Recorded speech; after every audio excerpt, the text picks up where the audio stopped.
Bandiraɓe sehilaɓe musidɓe fulɓe renduɓe on calminama on jurama on jarama kadi on jettama no fewi on ñaganama jaam Allah bajjo baɗowo ko weeli ɗum taw hay goto firtata bisimilla moon e hayangoji men hande ko alarba balɗe 17 lewru korse hitande ujunnaji 2020 rewɓindo moon jaydeji arti gam to gande on kodi piriɗi pirtiɗi cariɗi cakti e nde ɗo ñalande jaydeji ɗi foof de ɗi garti hande e jomugu ngu kippu Sénégal yani e yeeso kippu France ɗum noon jayde le parlement windi ko Sénégal 1 France 3 Coupe du Monde 2026 ina wayno de kippu France fooli kippu Sénégal tati e go'o ɗum noon yowati ko e desewal aduna hitande ujunnaji 2020 jayde nde ɓesdi hen les Lions chute d'entrée ina wayno tigui tigui de jayde nde wi ko e fuɗɗade kippu Sénégal de baroɗe ɗe kam ɗe jani e wiide jayde le parlement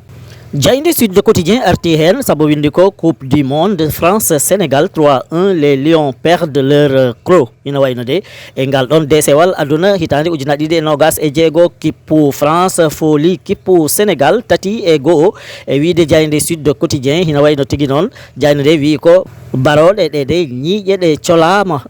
sabo ngun ɗon jomugu ganduɗa de kippu Sénégal yanigo wadde wayino ko goriyal ngal de kam ngal soli ñiiƴe baroɗe ɗe e wiide jayde Sud Quotidien jayde nde ɓesdi hen Pape Thiaw sélectionneur des Lions l'efficacité n'a pas été au rendez-vous hina wayno de kam on mo ganduɗa kam eltata baroɗe kippu Sénégal de wi ko ngol kam hina wayno de ɓe mboopi e si noon ɓe daraki ni no ɓe potno daror e ngal ɗon kawtal hakkude Sénégal e France e wiide jayde Sud Quotidien jayde Wolf Quotidien arti hen ko yaaji sabo windi ko mondial 2026 France Sénégal 3-1 les bleus gagnent à l'usure hina wayno de jayde Wolf Quotidien yiɗo wi ko e ngal ɗon desewal aduna hitande ujunnaji 2020 France de fooli kippu Sénégal tati e go'o e si noon hadde liɓata ɗumen de tawi tampi tigui tigui noon tigui jayde nde windiri ɗum jayde nde ɓesdi hen première mi-temps héroïque des Lions hina wayno tigui tigui de e eɓɓo idanogo de baroɗe kippu Sénégal de ɓe kollerino darde mantinide e si noon darde teskade ha taki foof en dañino hen yakar e si noon e eɓɓo ɗimmogo jayde Wolf Quotidien tigui hen ko l'efficacité des attaquants en question hina wayno de ɓe ganduɗa kamen keydi yeeso ɓe poti nannu baleje ɗe de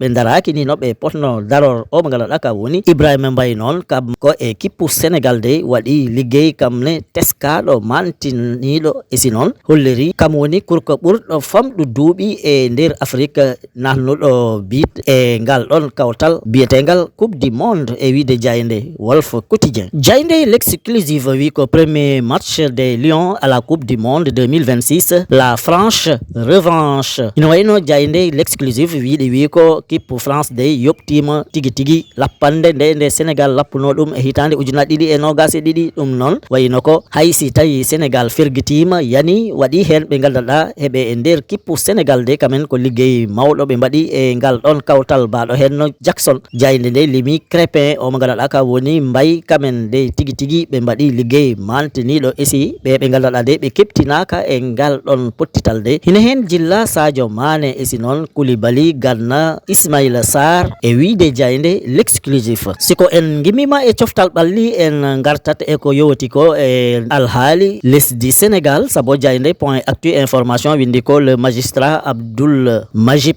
Gueye nommé premier président de la Cour des comptes Diomaye choisi un homme du sérail hina wayno tigui tigui de jomgal gandal biyeteɗo Abdoul Majib Gueye kam tigui de horejo lesdi Sénégal Bassirou Diomaye Diakhar Faye fiilani lefol ngam heyno tigui tigui ko wiyete ko Cour des comptes hina wayno noon kam ko joom gandal tigui tigui sabo on ɗon Abdoul Majib Gueye de eltete toon to duɗal mawgal guinnirangal enam hina wayno de ɓe kantini kam tigui de daɗi kala ɓe wolduno e ngal ɗon duɗal e nden hitande e wiide jayde point actu information noon tigui jayde winde ɗum major de la promotion Momar Talla Cissé enam Abdoul Majib Gueye est grand officier de l'ordre du mérite hina wayno tigide kam on Abdoul Majib Gueye hombo wondo e cour des comptes gila hitande ujunere temedde jeenayi e capanɗe jeenayi e jeego non tigi jaynde windir ɗum le magistrat Abdoul Majib Gueye à la cour des comptes depuis 1996 est une promotion interne e wiide jaynde point actu jaynde l'indépendant article e koppareje kewɗe ɗe ganduɗa de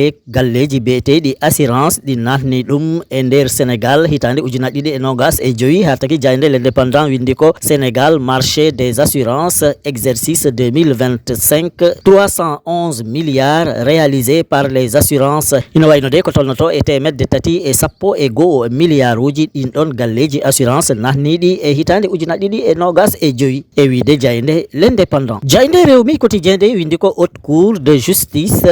mandat d'arrêt international lancé contre Moussa Bocar Thiam hina wayno de kam on mo ganduɗa kam woni Moussa Bocar Thiam de kam kalmama e aduna he foof ɗum noon woni mandat d'arrêt international hina wayno noon ko suudu ɓurdu tow e nder Sénégal tawa ko ndu ñawirdu kam ndu tigui kalmi on mo ganduɗa ka woni Moussa Bocar Thiam e nder aduna he tawa noon si naggama wawa artire e nder Sénégal ha ñaawe e ko ɓe miiji ko hombo ɗum waɗi e wiide jaynde rewmi quotidien jaynde les échos kam windi ko saisine du conseil constitutionnel sur son mandat de député Sonko prêt à se soumettre à la décision des 7 sages jaynde les échos wi ko omo ganduɗa ka woni Ousmane Sonko de wi ko ɓe jeyɗi ɗo wonɓe e conseil constitutionnel tawa noon ko suudu ñawirdu yowetindu e no Sénégal yahnirteni de kam si ɓe mbi nattat won député ma jaab e si noon kala ko ɓe layi ɗum kam jaɓat ɗum si ko tawi ɓe mbi yo joɗone joɗoto wona piiliɗo lefol suudu sarɗiji e si noon jaynde ɓisdi hen ko que ferais-je d'autre si ce n'est de me soumettre mais la jurisprudence nous a habitués hina wayno tigui tigui kam Ousmane Sonko de wi ko